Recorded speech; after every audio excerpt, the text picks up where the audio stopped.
Mesdames, Messieurs, bonsoir, merci de votre fidélité. Voici le sommaire de ce journal. Le Bénin abrite à partir de demain un séminaire sur la promotion de la démocratie et les stratégies des élections transparentes et pacifiques. Dans ce journal, vous suivrez la déclaration du président de la Sénat. Une interrogation, comment sont traitées les eaux usées dans les localités environnantes de Cotonou? Vous suivrez dans cette édition les explications dans ce magazine réalisé par Héloïse Vinato.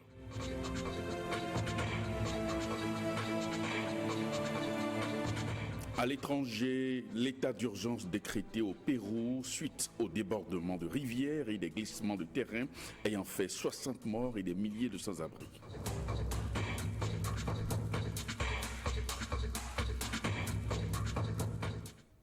Merci de votre attention. Tout d'abord, cet accident de circulation à la hauteur de Tofo, 3 morts, 3 blessés, un bébé indemne. C'est le bilan d'un accident de circulation survenu ce dimanche à Ouegbo. Les raisons de cet accident ne sont pas encore élucidées. Alexis Kenom, à bientôt Maro. Accident mortel à Ouegbo aux environs de 16h ce dimanche 19 mars 2017. Une voiture de marque Toyota Carinatri avec à bord 4 adultes, une adolescente, une gamine et un bébé d'environ 2 mois s'est retrouvée dans un carniveau complètement éventré. Il reviendrait d'une fête à Boycon. 3 morts sur le coup. La prise en charge immédiate des rescapés par une clinique située à moins de 25 mètres du lieu de l'accident a permis de limiter les dégâts. Il y a eu probablement une crevaison de pneus et le véhicule s'est renversé. Bon, quand on est allé sur les lieux, il y avait déjà un décès. C'est une femme d'un certain âge.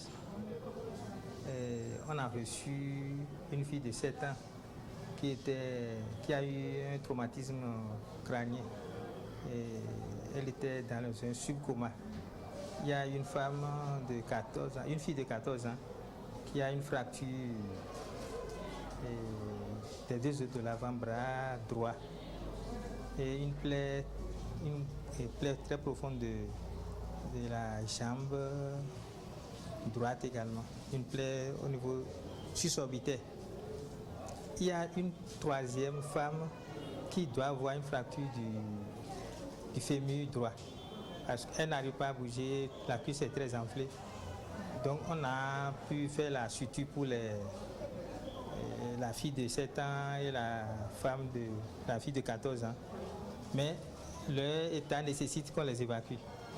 Seul le bébé d'environ 2 mois est sorti indemne de l'accident. L'adulte rescapé est sous le choc, incapable de parler. Je ne sais pas comment ça s'est passé. Des témoins racontent les circonstances de l'accident.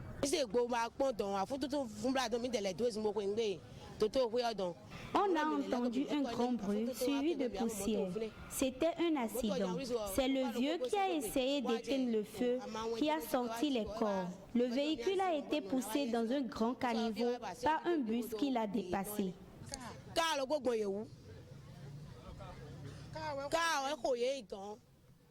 L'arrivée prompte des éléments de la brigade de Ouegbo a permis de calmer les populations qui s'apprêtaient à bloquer la voie inter-État.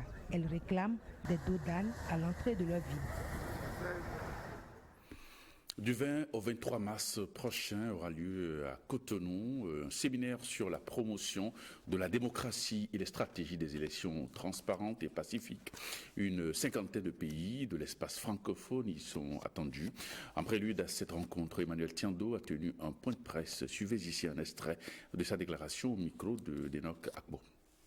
Le RECEF a pour objectif de promouvoir la démocratie dans nos différents pays et d'aider aussi les commissions et organes en charge des élections pour que ces élections se déroulent toujours dans la transparence et dans la paix.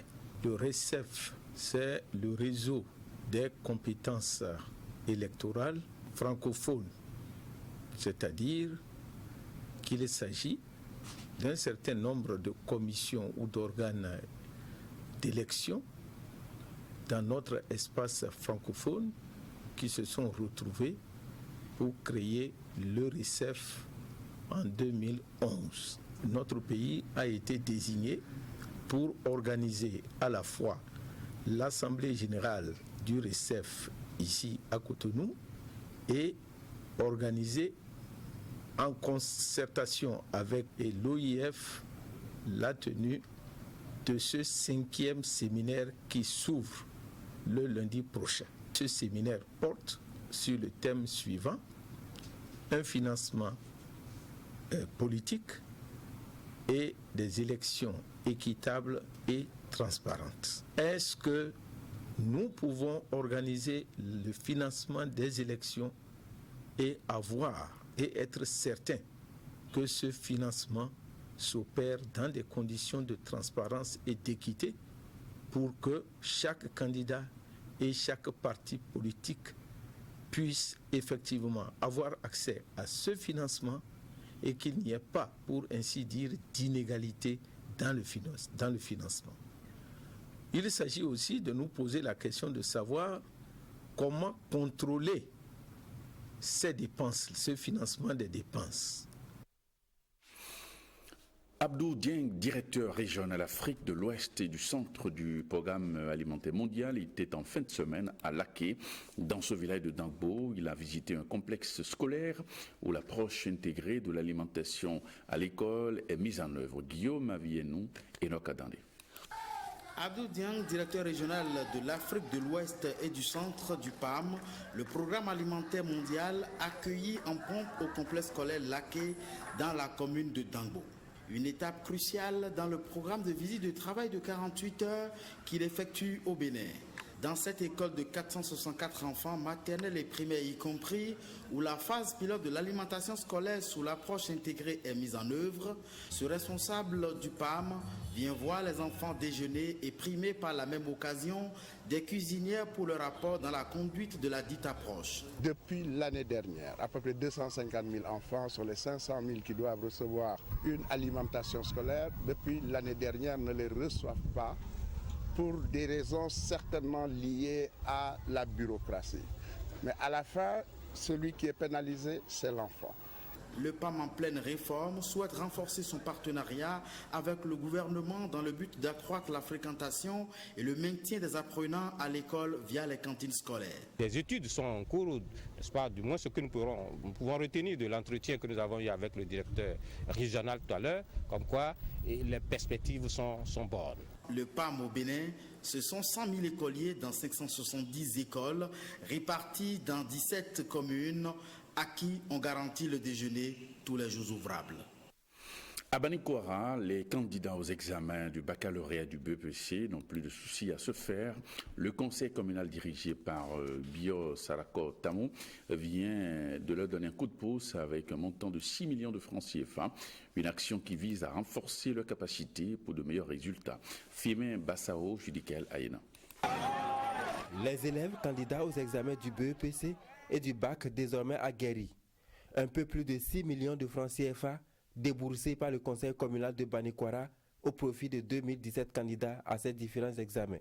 Le conseil communal que j'ai l'honneur de diriger a décidé de participer, de contribuer à l'amélioration des résultats scolaires au niveau du sous-secteur de l'enseignement secondaire. Et c'est d'ailleurs pour cela qu'il a prévu financer à hauteur de 3 000 francs CFA par candidat les cours de renforcement. Et ceci pour permettre de hausser un tant soit peu le niveau des apprenants, de permettre également d'améliorer ces résultats à ces divers examens. Pour les bénéficiaires, c'est un ballon d'oxygène qui vient raviver la flamme de l'excellence dans le système éducatif de la commune. Depuis un certain nombre d'années, le taux de réussite s'est rétréci comme une peau de chagrin pour se fixer tantôt à 8% pour le BPC, tantôt à 25% pour le baccalauréat, ce qui donne matière à réflexion. Le maire et ses collaborateurs ont entendu notre cri de cœur. Celui qui donne et qui manifeste une joie, mais ceux qui prennent la joie serait débordante. Avec une telle action du conseil communal de Banikwara, les acteurs du sous-secteur de l'éducation dans la commune espèrent hisser Banikwara au rang des meilleures communes aux examens de fin d'année. Et puis les efforts du maire de Banikwara dans les actions du développement local reconnues au plan national, Bio Sarakot Tamou, puisque c'est de lui qu'il s'agit, vient d'être distingué par l'ONG Promo A, Culture et Sport en reconnaissance de ses mérites. Firmin Bassao, Judicaël Aïdan. Connu pour son dynamisme et son engagement aux côtés de la jeunesse, les œuvres du maire Bio Sarakot Tamou ne passent pas inaperçues au point de se faire remarquer par l'ONG Promo Art, Culture et Sport, réputée pour son savoir-faire dans la révélation des leaders. Vous l'avez dit, et nous l'avions touché, seuls les malvoyants ne verront pas tout ce qu'il a fait, tout ce que monsieur le maire de la commune de Banikwara est en train de faire pour le rayonnement du football en particulier et du sport en général. L'heureux récipiendaire accepte humblement cette distinction dont il retourne les mérites à l'ensemble de la population de sa commune. Merci à l'ONG Promo A, Culture et Sport qui a bien sûr voulu honorer la commune de Banikwara en nous distinguant. Ce n'est pas à moi en réalité que cette distinction est adressée. C'est à toute la commune de Banikwara. Mais il fallait quelqu'un à qui on allait mettre l'écharpe. Il faut une seule personne. Le maire prend ici l'engagement de continuer avec le même élan pour faire de la commune de Banikwara une référence en matière de développement local au Bénin. Les populations de Banikwara ont eu confiance à la jeunesse et lui ont confié la destinée de la commune.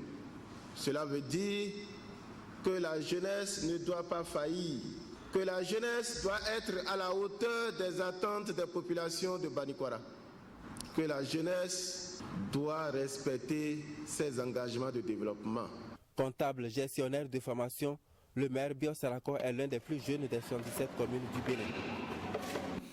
Au cours de sa traditionnelle visite hebdomadaire des ouvrages d'assainissement en cours de réalisation dans la ville de Porto-Novo, Emmanuel Zosso s'est rendu à Djeganpevi. Dans ce quartier où un centre médico-social côtoie une maternité et un dispensaire, le maire de Porto-Novo propose la conversion des 3 établissements en un complexe sanitaire. Nous le suivons. Ce centre-là est juste avec un dispensaire et une maternité qui sont séparés par une clôture. Je sais pourquoi. Et aujourd'hui, ces 2 centres ont de ce problème d'accessibilité. Donc nous avons essayé de voir avec les techniciens, avec les représentants des 2 ministères qui sont concernés, le ministère de la Santé et le ministère de la Fonction publique et de l'Affaires sociales, pour voir dans quelle mesure on peut vraiment faire de ces 2 centres un complexe médico-social. Parce qu'il n'y a que la clôture qui les sépare. Or, chacun d'eux a moins d'espace. Donc si on peut mettre ces ressources en commun, on peut en faire quelque chose de très beau et garantir l'accessibilité des 2 centres. Donc, il y a aussi un point qui est quelque part là, qui fait qu'en période de pluie, les gens ne peuvent pas accéder au centre médico-social. Donc je crois qu'ensemble on a trouvé des solutions. Ce qui reste maintenant, c'est que nous puissions mobiliser les moyens pour pouvoir régler ces problèmes avant les prochaines pluies. Cotonou enregistre déjà sa première pluie. La saison pluvieuse est à nos portes et les populations s'inquiètent de l'état d'insalubrité des ouvrages d'assainissement. Les travaux des caniveaux seront donc bientôt lancés, ont rassuré les responsables de la municipalité de Cotonou. Suivez ici ce reportage signé William Aguia et Wenceslas Amaïmon. Cotonou, la veille de la saison pluvieuse. Les ouvrages d'assainissement dans ce quartier du 3e arrondissement attendent toujours leurs toilettes pour jouer le rôle d'exutoire des eaux de pluie. Ici comme ailleurs, le constat est presque le même et l'imminence des pluies inquiète les populations.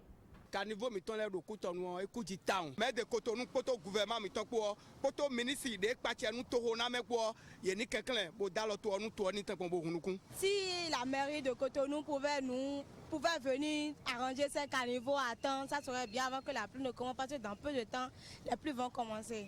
Quand vous voyez que 2 mois environ, à peine qu'on a curé les caniveaux, et déjà la population aussi se met à jeter des ordures, à mettre à mal ces ouvrages-là, c'est tous ces problèmes conjugués qui amènent à déplorer l'inondation dans le 3e arrondissement. En attendant ce changement de comportement des populations, il faut travailler à anticiper sur les dégâts collatéraux. Nous sommes en discussion avec le maire et les services de la DST pour que ce qui est à faire, nous puissions le faire pour le bien-être de notre population. Les travaux de curage cette année iront très vite. C'est vrai que ça n'a pas démarré. Pourquoi? Parce que la procédure n'est pas à terme. Les dossiers sont toujours à la Direction nationale de contrôle des marchés publics pour validation. Et c'est suite à la validation qu'ils vont démarrer. On a prévu aller très vite, entre 15 et 30 jours, finir le curage pour permettre aux ouvrages de fonctionner. Comparativement à l'année écoulée, le Bénin connaîtra cette année une pluviométrie exceptionnelle, mais avec une particularité. En faisant les calculs depuis des années, on sait qu'en 2017, il y aura un peu d'amélioration sur le plan pluviométrique. Les déficits qu'on a eus les autres années là seraient un peu compensés en 2017. Et la particularité, c'est étalé, ce n'est pas regroupé comme les autres fois où ça crée des problèmes. Donc on aura une saison régulière normalement. Maintenant, ce qui concerne Cotonou en matière d'inondation, c'est qu'il faut désormais faire l'ouverture des voies qui sont obstruées par la population pour empêcher l'eau de circuler. L'exemple qu'on peut donner pour Cotonou, c'est la zone de Figuerossé, la zone d'Agla. Actuellement, il y a des caniveaux qui sont construits parallèlement au rail. Et ces caniveaux vont récupérer toutes les eaux qui vont descendre. Les pluies sont imminentes. Les autorités de la mairie doivent veiller au grain pour éviter aux populations ces fâcheux désagréments. On reste sur la dynamique de l'environnement avec cette problématique de la gestion des boues de vidange dans le littoral. C'est le site d'Ekpé qui reçoit les eaux usées de plusieurs communes environnantes de Cotonou, Ouida, Koussabimpodi et Porto-Novo. Mais alors, comment sont-elles traitées ces eaux? Héloïse Winato, Edmond Humbo et Jules Akoekou ont mené l'enquête. Et voici leur élément.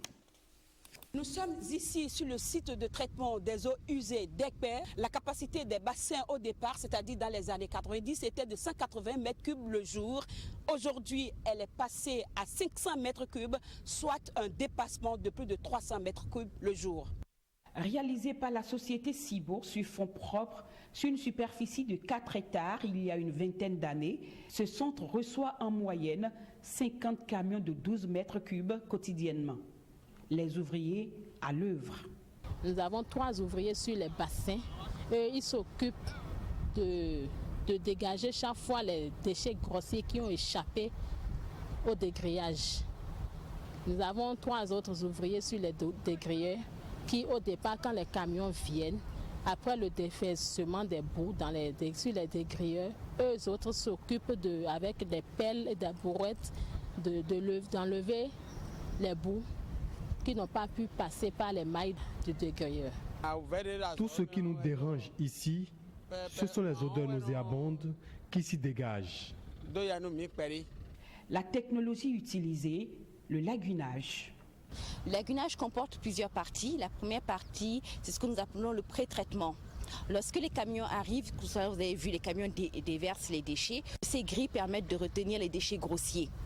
Une fois les déchets grossiers recueillis, les boues continuent leur chemin et vont au niveau d'un bassin qu'on appelle bassin facultatif. C'est un bassin qui fait à peu près 1 mètre à 2 mètres et il y a des micro-algues, des planktons qui y poussent et ces planktons dégradent la matière organique. Une fois la matière organique dégradée, les boues continuent vers le bassin anaérobie. Et donc à la fin de ces 3 bassins, on aura une eau épurée. L'eau épurée va aller vers la mer parce qu'il faut que ça aille vers un exutoire naturel. Et les déchets, tout au long de ce processus, les déchets qu'on appelle les boues, restent au fond de ces bassins. Et ces boues seront plus tard, au bout de 6 mois à 1 an, en fonction de la quantité de boues qui arrivent à la station, ces boues seront récupérées par des camions spécialisés et seront mis de côté pour subir un autre type de traitement jusqu'à arriver à ce qu'on appelle un compost ou un amendement. Le compost est destiné à l'agriculture. Généralement, il est très apprécié par les maraîchers parce qu'ils l'ont longtemps testé pour savoir que le compost par rapport à l'engrais permet de donner de meilleurs rendements pour les plantes. Malheureusement, tout le processus n'est plus respecté aujourd'hui. En cause, la défaillance de l'un des principaux collecteurs, le bassin de la maturation emporté par les eaux sous l'effet de l'érosion côtière. Plus de couloirs pour le surnageant. Les conséquences sont énormes et sur l'environnement et sur la santé avec ces poissons qui atterrissent dans nos assiettes. Les boues qui entrent vont directement, il n'y a plus de traitement. C'est pas du tout, c'est dangereux pour l'environnement. Il y a d'abord la population qui vit aux alentours, qui, de par la respiration. L'autre chose, c'est qu'il y a les poissons qui vivent dans ces eaux-là, qui peuvent ingurgiter de ces produits dangereux pour la santé. Et nous, quand nous allons prendre ces poissons-là, nous pouvons aussi être, n'est-ce pas, victimes de ce genre de pollution. Il y a ce qu'on appelle pollution esthétique. Ce que nous voyons au niveau de la mer là, ce n'est pas du tout bon à voir. L'inéluctable se dessine. La seule station de traitement des eaux usées en exploitation à Cotonou et environ court ainsi le risque de disparition et pourrait provoquer un revirement avec des rejets anarchiques et non contrôlés des boues de vidange dans la nature. À mon sens, la technologie choisie pour le traitement des matières de vidange à l'époque n'était pas appropriée. Au ministère du cadre de vie, on prend le problème à bras-le-corps. Le gouvernement a prévu dans son plan d'action la construction d'une autre station d'épuration plus moderne et adaptée à nos réalités. Aujourd'hui, avec PUGMU, le gouvernement est en train de prendre des dispositions pour voir quel type de traitement, comment il faut réduire la pression sur la station d'Ekpé. Aujourd'hui aussi, avec un appui de la Banque mondiale, il y a une étude qui vient d'être faite et qui fait des propositions par rapport à la technologie vraiment appropriée pour traiter les matières de vidange à ce niveau-là. Le projet de traitement des eaux usées se retrouve dans le PAG, mais le coût global de ce projet actuellement de réhabilitation ou bien de restauration, si vous voulez, de la station d'Ekpé est d'environ, ce que j'ai lu dans le document final, est d'environ 5 milliards. En attendant la concrétisation de ce projet, les maraîchers utilisent le compost issu du traitement pour optimiser leur rendement et le surnageant est déversé dans la mer. Troisième conférence interreligieuse à Lokossa ce week-end. Elle marque la célébration du cinquantenaire de l'existence de la Jamaat islamique Ahmadiyya. Des chefs religieux, fidèles, hommes politiques, cadres et jeunes ont échangé sur la question du rôle de la religion dans l'éducation de la jeunesse. Henri Fachinan et Varis Doman. L'éducation de la jeunesse a été au cœur des échanges lors de cette conférence interreligieuse. Les participants ont unanimement constaté que cette frange de la population devrait se comporter selon les principes de sa religion. Elle doit éviter les vices et tous autres comportements qui conduisent à la violence, d'où la responsabilité des religieux mise en avant. De nos jours, les hommes de religion n'ont plus de mots pour traduire dans les faits ce qu'ils véhiculent, ce qu'ils veulent dire.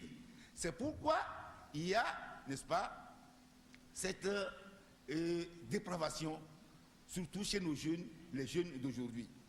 Pasteurs, chefs des cultes endogènes, politiques, rois de l'Okossa, cadres du Mono, ont déploré les vices, la prostitution, la drogue qui guettent cette jeunesse, une proie facile.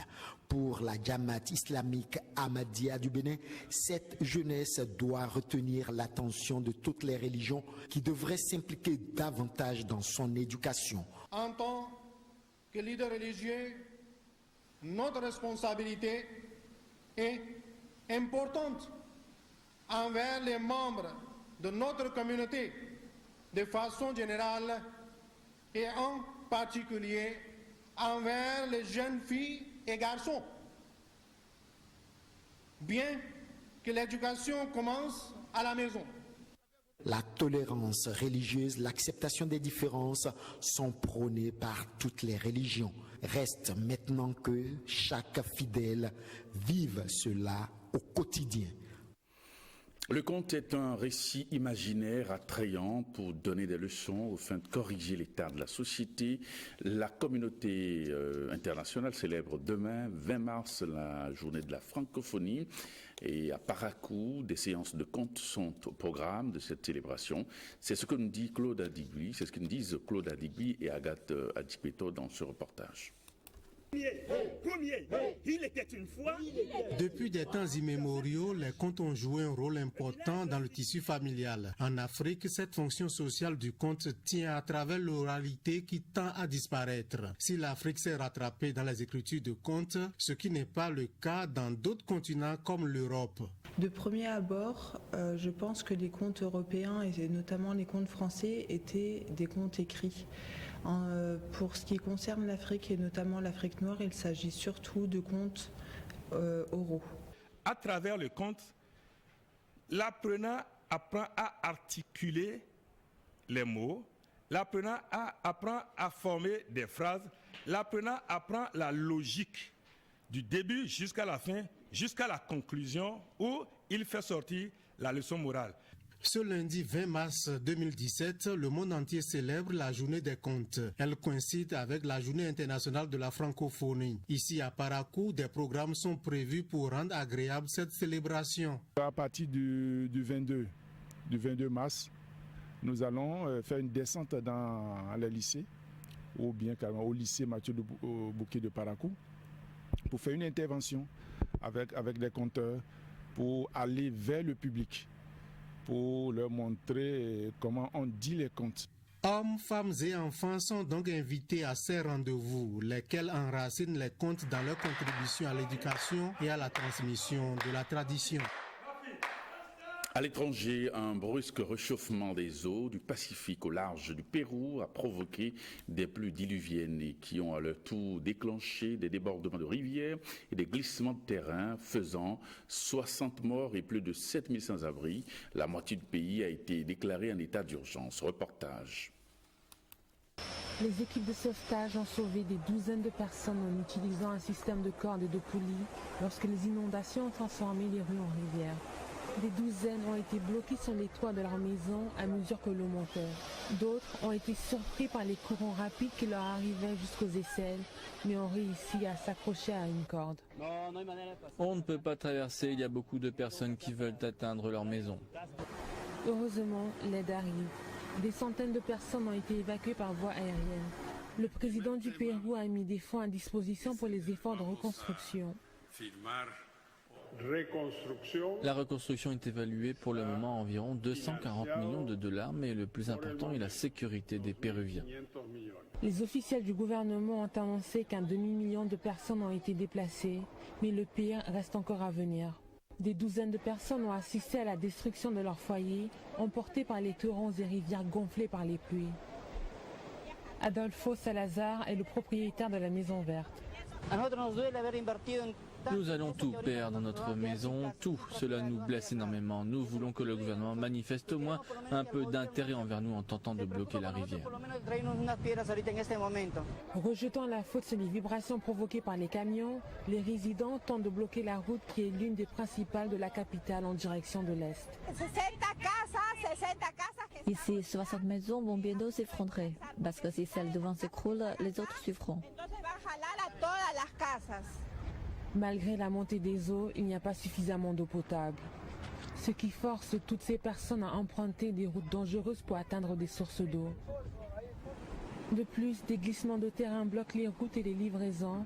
Les prix des aliments ne cessent ainsi d'augmenter. Il n'y a point de répit pour les Péruviens car plus de pluies sont attendues en avril. Et puis ce journal va se refermer juste après moi à 21h. Vous suivrez votre magazine Dossier du dimanche. Ce soir, le thème abordé, c'est la révision de la Constitution. Comme invité, vous aurez le professeur Dandi Nyamo, Serge Agbodjan et Wilfried Rumbedji. C'est à suivre tout à l'heure à 21h sur la télévision nationale avec Célestin Marat. Le JT Soir, c'est à 23h avec Jérôme Ngoua. Merci et bonne soirée chez vous.